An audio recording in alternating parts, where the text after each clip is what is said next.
Hey everybody, welcome back or welcome to the channel. I'm Josh and this is JP Designs.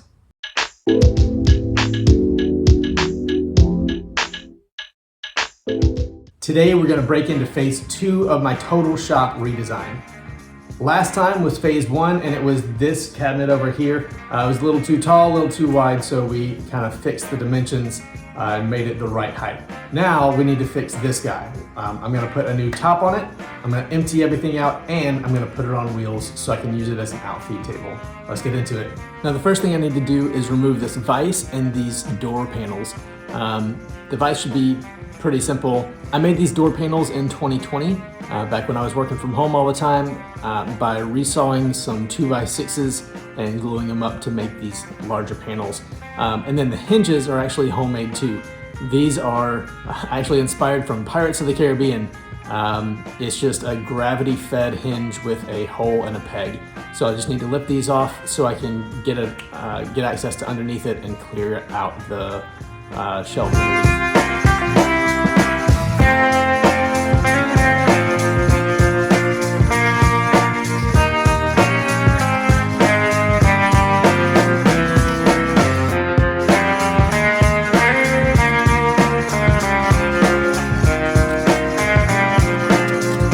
So my wife has told me for years, and I have to admit it, but she's right. I have a problem. I'm a wood hoarder. I have wood storage everywhere. Wood storage, wood storage, wood storage, wood storage, wood storage, plywood storage, wood storage, more wood storage, wood storage, wood storage, firewood storage. Does that count? Wood storage? I mean, I guess it's future projects. Future wood storage. Wood storage. I forgot this was in here. So yeah, I have a lot of wood storage and I don't have enough space to really hold it all. So I need to get busy on some more projects. For now, let's move all this wood out of here and make some space.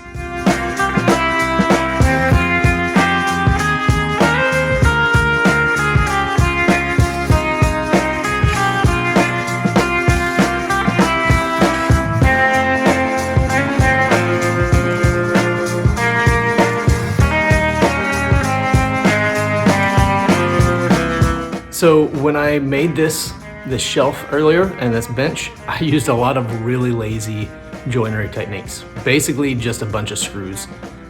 So thank you, younger Josh, for making it easy for me, but let's do better next time, okay? All right, you can see that this thing is not very even or flat. So we're gonna bust out the power planer and see if we can flatten it out a bit.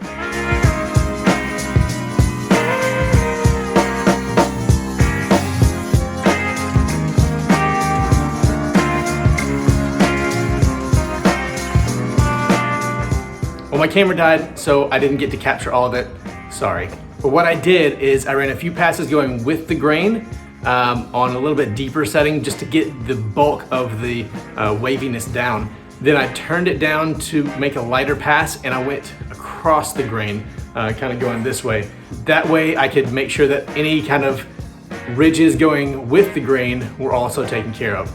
Unfortunately, when I did that, it kind of chipped out right here. Now, I'm gonna be putting a cover on this, so it's not a big deal for me. But if you're gonna be doing this on your workbench, be careful about that. This is all I needed.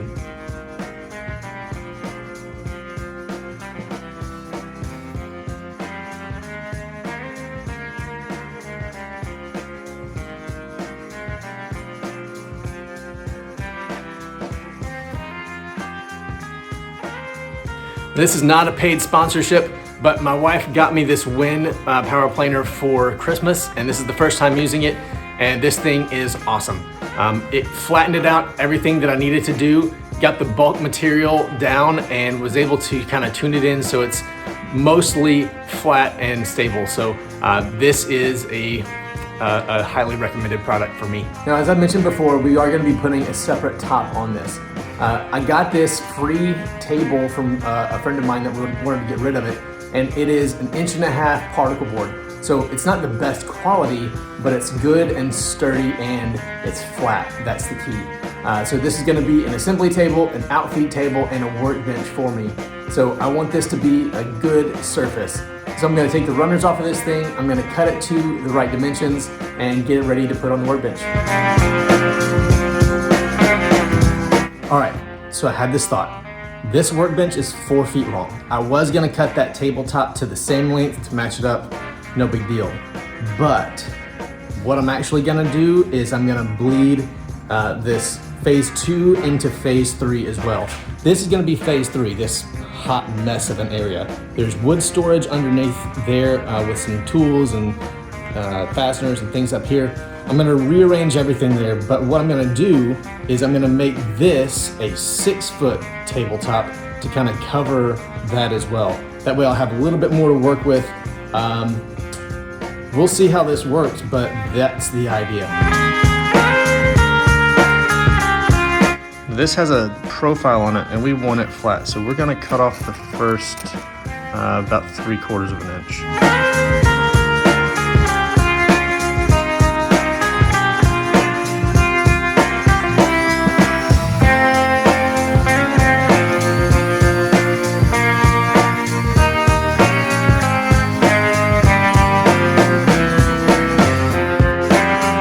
Now that we've cut it off, we've exposed this particle board, and I don't really want that. But the runners on this were made out of solid wood. Looks like poplar.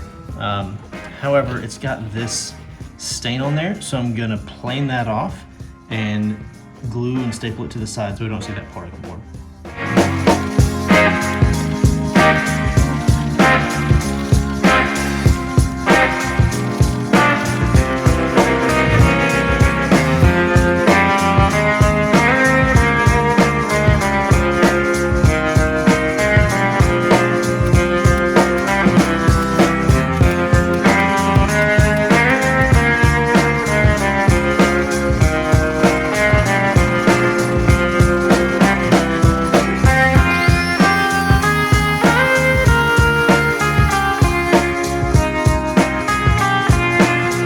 Now another thing I've noticed is the racking this way.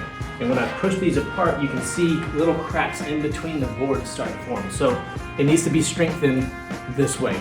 We've already determined that I have way too much wood, so I've got this crappy 1/2-inch plywood. I'm gonna cut it down to size and just put a bunch of stringers all along the bottom.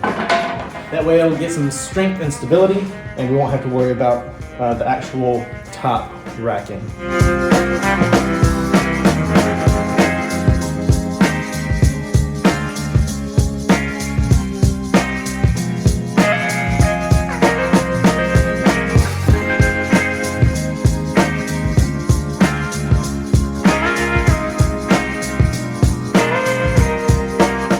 Now you see the only thing that moves is the actual legs, which, because these aren't really attached too well.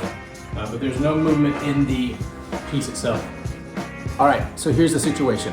We have the workbench upside down on top of the new surface, and it's too tall. Right now we're sitting at about 38 inches.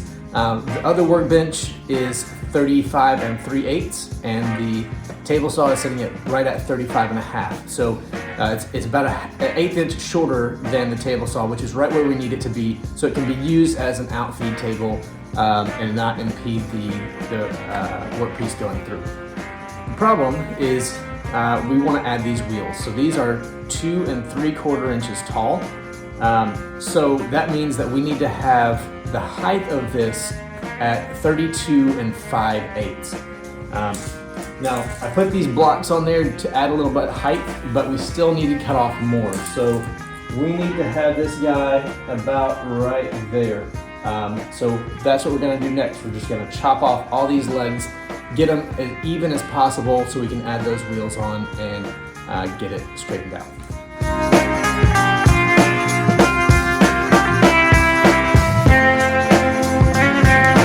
Well, for some reason, I decided to somehow get these screws in there without being able to fit my drill bit in. So, in order to try not to have to use a manual screwdriver to undo these things all the way out, I'm gonna drill a 1/2 inch hole on top, just enough to get that down to the screw. see if it works.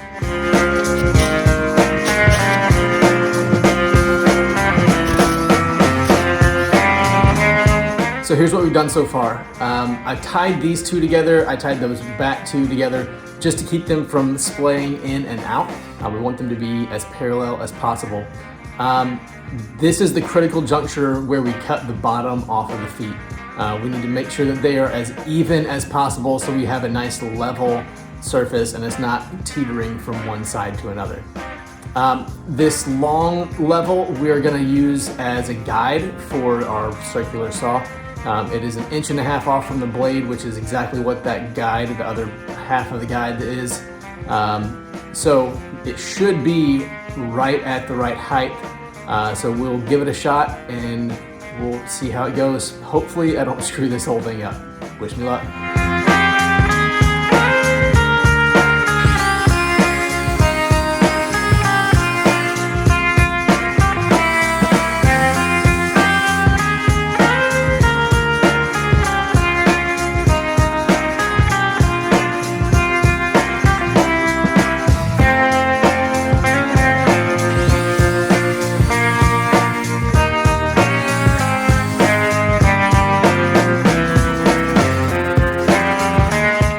I don't know if you can see it on camera, but this plywood down here that I use as braces is kind of cracking and it's not super stable. So off camera, I just cut these 45-degree braces here, just on a 2x4. I'm just gonna replace those with stronger anchors, and hopefully this will strengthen up those legs a little bit.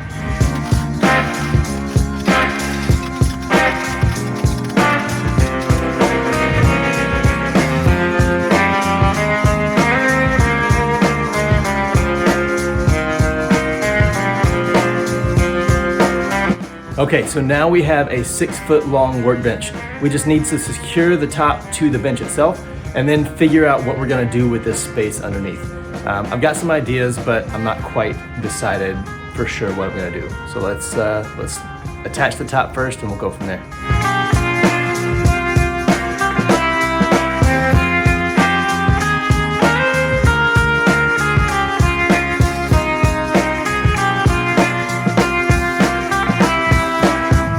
Now we still need to mount my vise.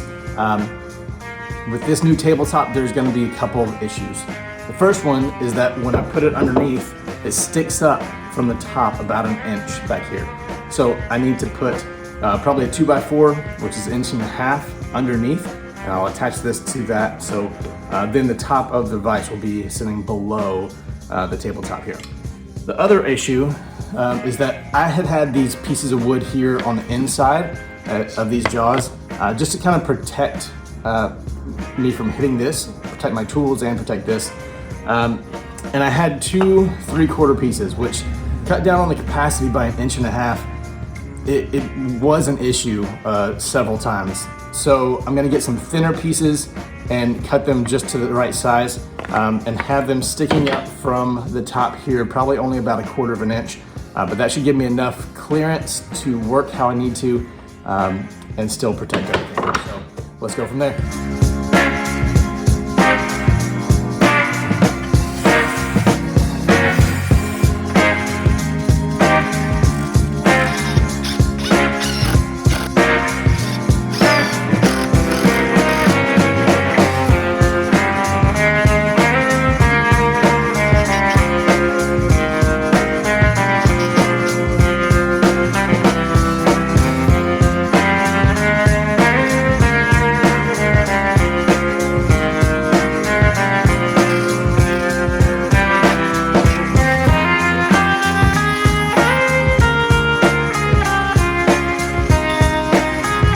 Okay, slight change of plans. Here's what I'm actually gonna do.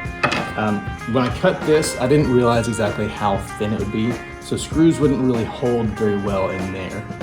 So what I'm gonna do is I'm gonna take my piece, I'm gonna glue this, well, I'm gonna cut this off on the ends here, so that way it matches up with that.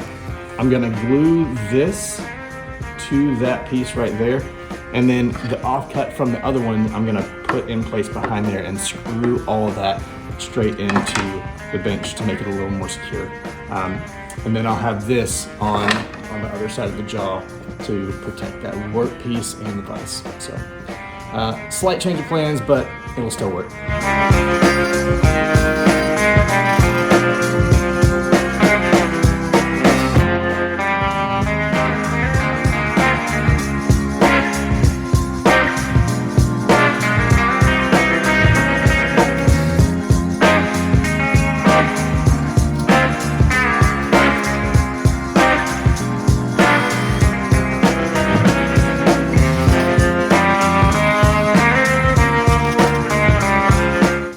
Just did these and realized that those are sticking proud, so I'm gonna countersink those and redo it.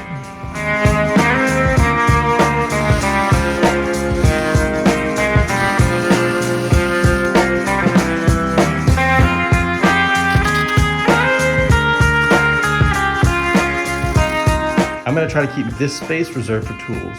I might try to build some cabinets over here, but what I'm gonna put right there is the planer. Because right now it just kind of sits out, and I want to be able to put it up and out of the way. Well, there you have it. Stage 2 is pretty much complete. A couple of extra things that I want to add on later. I want to add some shelves or storage here. I want to put some T-track on the workbench, but I haven't used it enough to know exactly where I want to put it. So that's a future problem for a future Josh and a future video. If you made it this far, I appreciate you being here. Comment below on what you think is the most underrated tool in your shop. Be sure to like and subscribe, and I'll see you next time.